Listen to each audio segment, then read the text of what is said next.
여러분, 기독교의 핵심이 무엇입니까? 기독교의 근본 교리가 무엇입니까? 모르는 건 아무도 안 계셔요. 어떤 부인이 새해가 돼가지고 이렇게 기도했습니다. 하나님, 제가 작년에 기도하기를 제 몸은 날씬하게 하시고 제 지갑은 두툼하게 해주세요. 그래 기도했는데 하나님은 지난해 완전히 거꾸로 하셨습니다. 금년에는 꼭 제대로 해주시기를 주의 깊게 들어주시기 바랍니다. 못 알아듣는 분들이 계셔요. 네. 몸은 날씬하게 해주셨는데 몸은 두툼하게 해주시고 지갑은 날씬하게 해주셨대요. 네. 왜 이분이 이렇게 기도했을까? 물론 웃자고 하는 이야기입니다만은 그만큼 사람들과의 관계가 중요하니까 그래요. 우리는 어쩔 수 없이 이 땅에서 살아요. 그래서 이 땅에서 가장 중요한 건 뭡니까? 사랑이에요. 관계에 있어서 사랑보다 중요한 건 없어요. 지난 토요일 날이니까 어저께네요. 제가 설교를 했습니다. 왜 성경이 이렇게 요즘은 사랑에 대해서 많이 이야기하고 원수에 대해서 많이 이야기하고 원수를 갚지 말고 사랑하고 용서하고 위해서 기도하고 핍박하는 자를 위해서 축복하라 뭐 이런 이야기가 왜 이렇게 많이 나오냐. 유명한 오르티스 목사님 많은 분들 많이 계실 거예요. 그분 책 많이 쓰시고 굉장히 영감이 넘치거든요. 그분이 그렇게 이야기하셨어요. 네. 당신이 해보니까 언제든지 설교자는 신선한 설교를 하기를 원하기 때문에 굉장히 이렇게 디퍼런트 서브젝트를 가지고서 신선하게 한다고 자기가 노력했다. 근데 놀라운 것은 아무런 열매가 안 맺히더래요. 그래서 자기가 바꿨대요. 그만한 권위나 그런 그 영역이 있다고 그럴까요? 그러니까 할 수 있었겠죠. 네.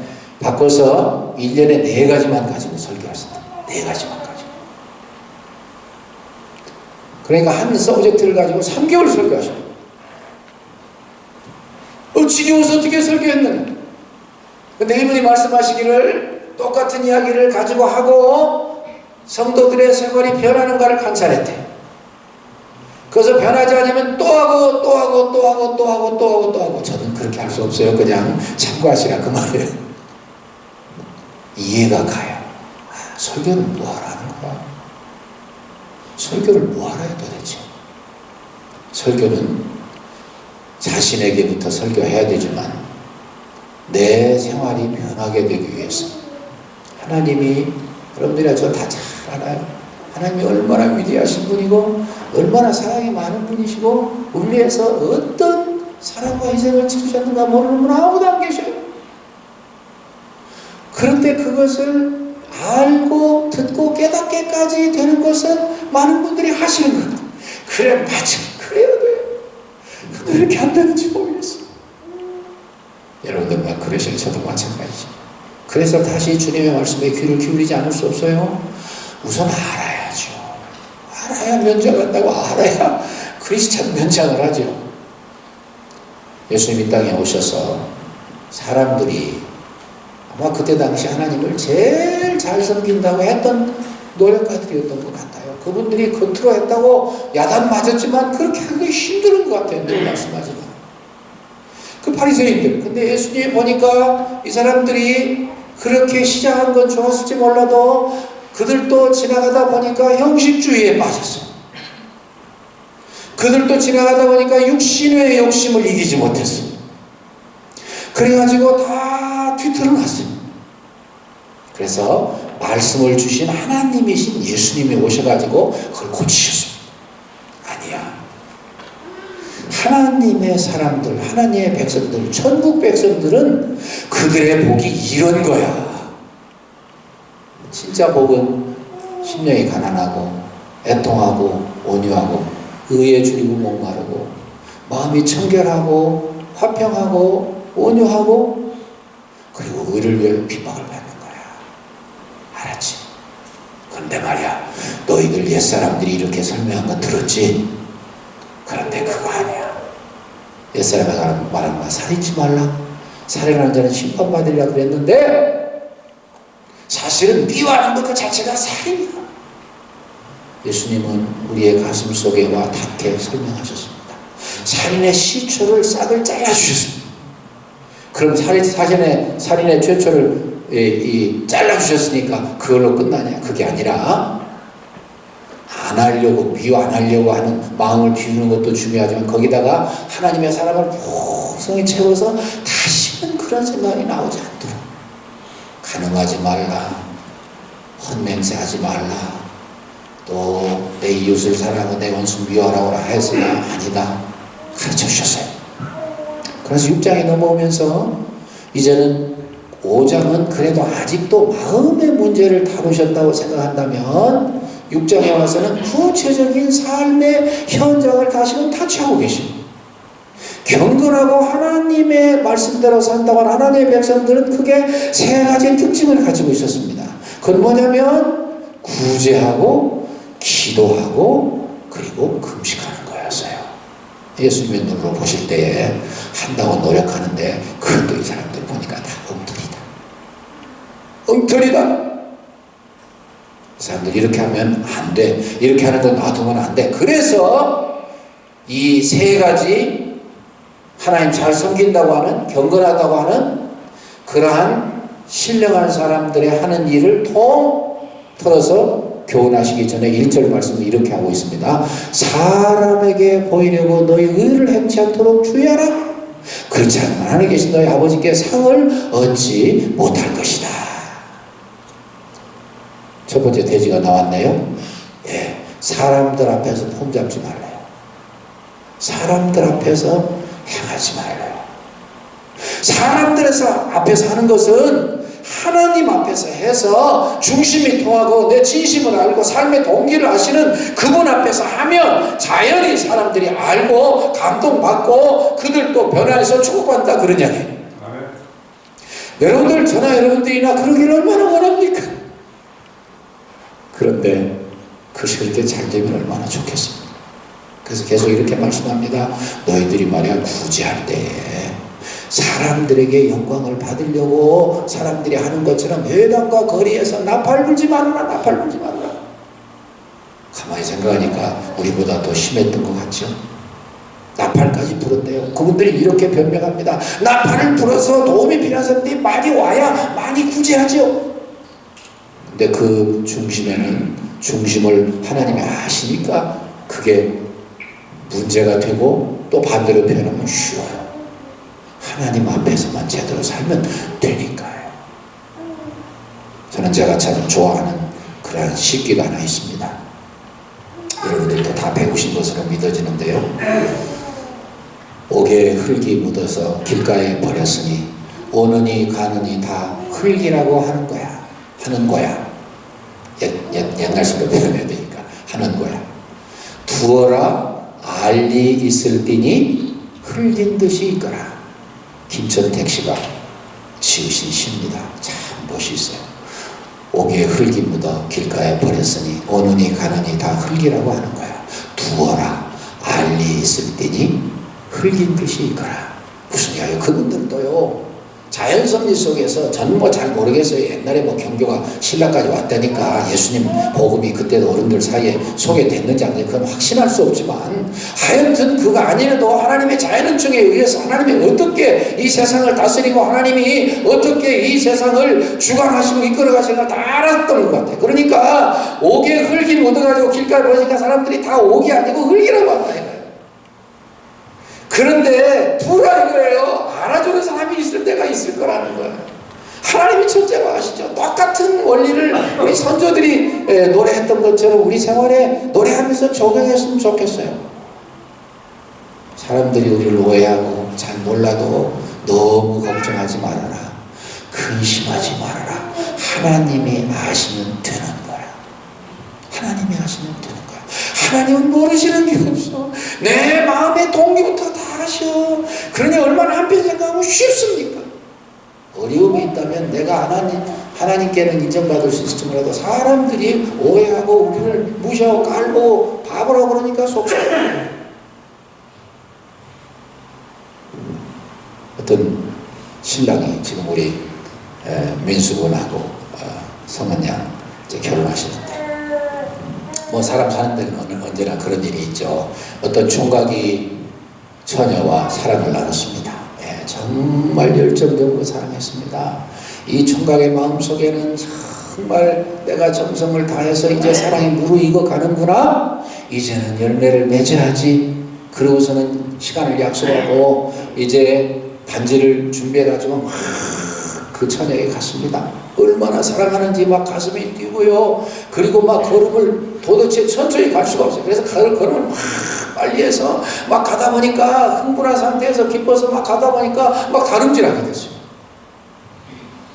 막 뛰어서 그 처녀의 문 앞에 이르러니까 웬걸 약속과는 달리 문이 굳게 잠겨 있어요. 도대체 열려지지가 않아요. 사람이 나와서 그 처녀에 이 편지를 하나 딱 갖다 주는데, 나는 당신을 만날 수가 없습니다. 이런 낭패가 어디 있어요? 너무너무 충격을 받았습니다. 도대체 궁금해서 못 견디겠는 거예요. 아니 그럼 이유라도 알아야지. 근데 며칠 뒤에 처녀에게서 전해지는 편지가 왔습니다. 내가 창문에서 당신이 오는 것을 보았습니다. 나도 너무너무 기뻐서 어쩔 줄 몰랐습니다. 근데 당신은 너무 빨리 뛰시다가 그만 남는 옷을 입은 여인을 다 부딪혔는데, 아니 그래 미안하다 소리 한마디 없이 막 뛰어옵니다. 그래서 내가 속으로 생각했습니다. 아니 약한 자를 배려할 수 없는 사람과 내가 어떻게 결혼해서 살 수 있어? 그래서 내가 결심했습니다. 당신하고 결혼 안 하기로. 저는 오래전에 이거를 읽었는데요, 정말 가끔 생각이 나요. 예? 뭐 그럴 수 있죠. 너무 그냥 사랑이 불타오르니까. 그런데 이쪽에 처녀 쪽의 입장에서는 그게 아니라, 아무리 바빠도 시간 내서 그 여자에게 미안하다 소리 한 번 못해? 그런 사람이 무슨 자격이 있어? 저는 그걸 생각하면서, 그 사람이 누구냐면 유명한 그 수필가 찰스 램입니다. 찰스 램. 모르는 사람 잘 안 계시죠? 네? 유명한 불필요. 그분이 젊었을 때 그런 일을 당했어요. 그때 자기는 무지무지한 인생의 교훈을 받았어요. 그래서 누구에나 친절하려고 평생 노력했어요. 하나님 앞에서 살았다라고 한다면 그렇게 못했어요. 왜? 해답은 나왔어요. 하나님 앞에서 살도록 해라. 예수님 말씀하시는데 실천하기는 어려워도 사실은 쉬운 거예요. 여러분들도 그런 경험을 많이 가지고 계시지만, 에이 하나님 아시면 됐지. 하나님 보고 계시잖아. 하나님이 내 중심 아시잖아. That's it. That's the end of the story. That's a real solution. 그렇게 믿고 나가면요, 하나님이 반드시 책임져. 오늘 그 말씀이, 오늘 읽은 말씀이 그 사실을 너무너무도 분명하게 보장하고 계십니다. 은밀한 중에 보시는 내 아버지가 갚으시리라. 두 번째 대지는요, 그러므로 그 하나님의 말씀을 열심히 실천해서 복을 좀 받읍시다. 우리 하나님 말씀하셨습니다. 은밀한 중에 보시는 아버지가 갚아준다. 사람들은 알아주지 아니하고, 사람들은 몰라주고, 사람들은 혹시 너를 오해해서 욕하고 바보라고 그렇게 할지 몰라도 하나님이 너에게 갚아주시오. 저 여러분들은 하나님의 복을 받고 삽시다. 사람들의 잘되는 거, 복 받는 것처럼 느껴지는 거, 잘 나가는 거, 부러울 거 하나도 없어요. 여러분들과 저는 신앙인입니다. 하나님을 믿는 사람입니다. 육신만 잘 되는 게 아니라 영혼이 잘 되는 것이 훨씬 더 중요하다고 믿고 삽니다. 하나님 그래서 우리 육신에 관심이 있고, 우리가 어떻게 예수님을 더 닮아고 예수님처럼 되고, 그리고 어떻게 성숙해 가는가에 더 관심이 있기 때문에 그 우리가 생각하는 그 물질적인 축복 그렇게 중요하게 여기지 않으셔요. 물론 하나님을 사랑하고 하나님의 은혜를 구하고 하나님 말씀대로 순종하면 반드시 물질적인 축복도 주신다고 믿어요. 100%는 다 안 주실지 모르죠. 그러나 여러분들이나 제가 체험하고 하는 것처럼 우리가 하나님 앞에서 더 하나님의 말씀을 듣고 하나님을 닮아가는 일에, 순종하는 일에 지장이 있으면 물질도 뺏어가시지만, 건강도 앗아가시지만, 명예도 내팽개쳐지게 하시지만은, 그러나 우리가 하나님 앞에서 제대로 살려고, 바로 살려고, 하나님 더 사랑 못해서 안타까울 때 왜 그것까지 도움을 안 주셔요? 반드시 주셔요. 전 그렇게 믿고 체험해요. 중요한 것은 예수님의 가르침에 문제의 핵심을 찾는 거예요. 사람에게 보이려고 그들 앞에 논리를 행치 않도록 주의해라. 주의해. 우리가 잘못하면, 넉놓고 있으면, 영적 긴장을 풀면 사람들 앞에서 살도록 돼 있다는 거예요. 뭐 그렇게 안 하고 어떻게 삽니까, 목사님? 말도 안 되는 소리 하지 마셔요. 맞아요. 그런데 살 수 있다고 말씀하셨어요. 아니, 그렇게 사셨어요. 예수님 언제 뭐 정권하고 야합하셨어요? 아부하셨어요? 아니에요. 오히려 그들을 불쌍히 여기고 회개하게 이르도록 강하게 권면하셨어요. 그래서 못 박혀 죽으신 거예요. 팔려 죽으신 거예요.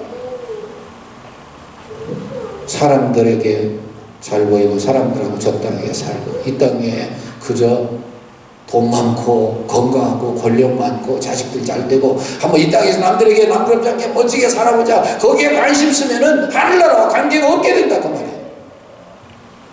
그런가 하면 여러분들 다 잘 아시죠? 제가 뭐 더 설명할 게 뭐 있어요? 예수님의 그 피나는 그 충고와 그 도전, 그 받아들이지 않았던 사람들 다 멸망해버리고 말았어요. 아시죠? 대세살부터 시작해서 가룟 유다 3년 만을 천국의 음성을 들었어요. 하나님 자신에게서.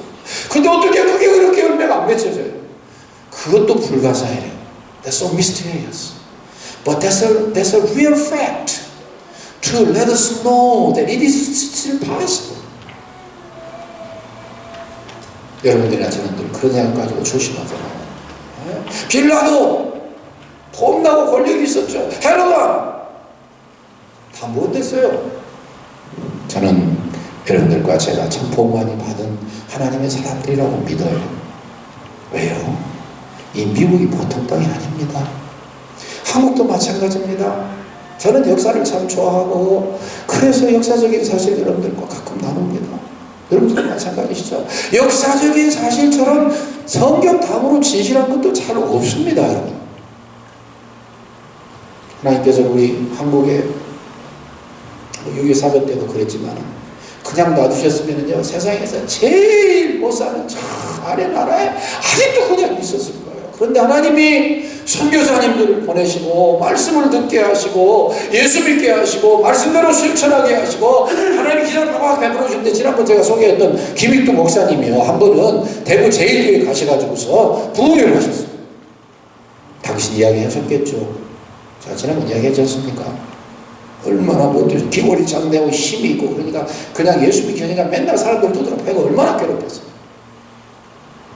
신천장에서 방해도. 당연히 이렇게 가랭이를 벌리고서 그 밑으로 지나가라. 안 하면 터지니까. 아니면 돈 내. 그러던 양반이 예수 믿었어. 선교사님의 끝없는 사랑과 역사 때문에 예수 믿었어. 달라졌습니다. 제가 무슨 이야기 했어요?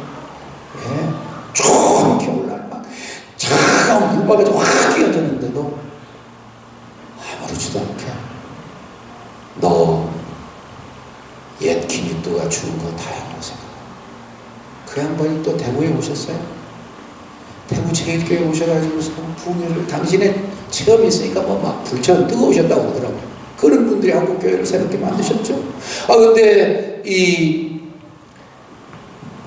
대구 양념시장은 350년 됐습니다. 전국에 약을 다 갖다 파는 조선시대부터 유명한 양념시장.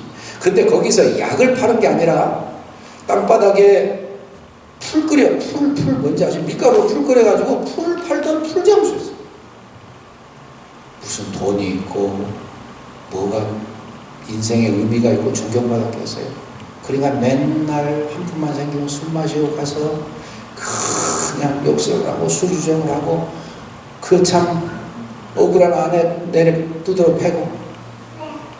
근데 한 번은 또 그렇게 하고 가서 했는데 이 부인은 다행히 예수 믿는 분이었어요. 반응이 다른 거예요. 은혜를 받아가지고. 이분은 교회 나갈 수밖에 없었죠. 뭐 세상에 소망이 없으니까 교회 가면 마음이 편하고 은혜가 되고. 때렸는데 전에 같으면 뭐라고 아말거리고, 죄송합니다, 뭐라고 그러는데 그날은 대답이 달라져. 여보, 내가 늦게 와서 당신의 마음을 상하게 했으면, 당신 마음을 아프게 했으면 이쪽도 때려주세요. 오른편 맞고 왼편 돌려달라고 설교를 들으셨는데, 그러니까 남자들이 되게 그러면 또 때리거든요. 그래 안 그래요? 솔직히 말씀해봐요. 근데 때리려고 그러는데 갑자기 이상한 생각이 드는 거예요. 이 여자 왜 이래? 그래서 때리려다 말고, 당신 오늘 무슨 일 있었어? 그러니까 이 부인이 말을 한 거예요. 김익두 목사님이라는 분이 오셔서 부모를 인도하시는데 이런 일이 있었습니다. 당신 한 번만 가보시면 지금 특별 부흥회를 해요. 그러니까 이 정규만이란 풀장사가 도전을 받아가지고 마지못해 따라간 거예요. 따라가서 들어보니까는 뭐 처음이야 이해가 안 됐지만은 이상하게 말씀을 들어서 가슴이 울렁울렁거리면서 마음의 결심을 하는데, 마지막 날 이분이 가시면서 김익두 목사님이 4가지를 이야기하셨어요. 여러분, 주일 성수하세요. 여러분들 은혜를 받습니다. 11조 하세요. 여러분들이 물질 축복 받습니다. 여러분들 새벽기도 열심히 나오세요. 하루가 평안할 겁니다. 여러분, 목사님이 말씀할 때 잘 듣고 정성을 다해서 실천해 보세요. 그래가지고 이 양반이 그 마지막 날 은혜를, 그러면서 하시는 말씀이, 내가 이렇게 인생을 살았는데, 나 이렇게 살던 인생이 이렇게 하나님 믿고 하나님 은혜로 잘 견디게 됐습니다. 그러니까 이 정규만 풀장사가 마음에 결심을 했죠. 나도 저 양반 과거 삶과 비슷한데 나도 한번 결심하고 예수 잘 믿어보리라. 그리고 진짜 열심히 믿었습니다. 주일 성수하고 11조하고 새벽기도 하고, 그리고 목사님 말씀 들을 때마다 귀를 쫑긋하게 해서 다 듣고, 풀장사를 하지만 10원어치 팔면 1원 따로 통을 만들고 기적이 생겼습니다. 주에 있었던 사람들이 이 주정뱅이 정규환이 달라진 걸 보고서는요, 사람들이 다 이야기합니다. 한 번에 친구가 이렇게 이야기합니다. 이봐, 자네 분명히 생활이 달라졌는데 이제 그거 별 이문 없는 그거 때려치우고 약장사 좀 해봐. 알아야 약장사죠. 근데 놀라운 것은요, 이 친구가 얼마나 이 정규환님을 사랑하셨는지 노트에다 써주면서 이 약 조금 저 약 조금 갖다 주면서 한번 해봐. 그런데 하나님이 그걸 통해서요, 세계적인 부자를 만드셨어요.